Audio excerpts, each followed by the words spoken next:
Have you ever seen a teacher get fired? I went to a public school that loved to control its students, and one day, they introduced the dumbest rule I've ever heard. Apparently, they thought too many people were out in the halls instead of learning, so one morning, they announced that students were no longer allowed to go to the bathroom during class. I literally thought it was a joke at first, until people started getting detention for being in the halls during class.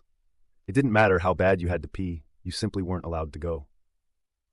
I remember watching a few people sit through class in pain because they couldn't go, but that was nothing compared to one girl.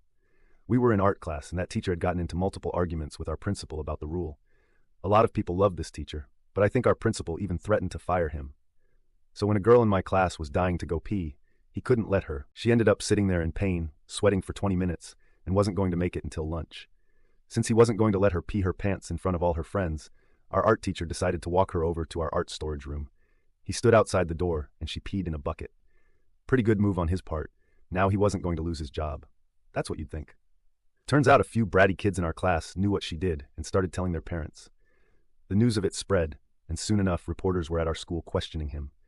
The next day, there was a news article about how that teacher made the girl pee in a bucket, but it didn't mention our school's rule at all. Our school's administration panicked, and guess who they blamed? They fired him for creating an unsafe environment. Don't just watch. Subscribe.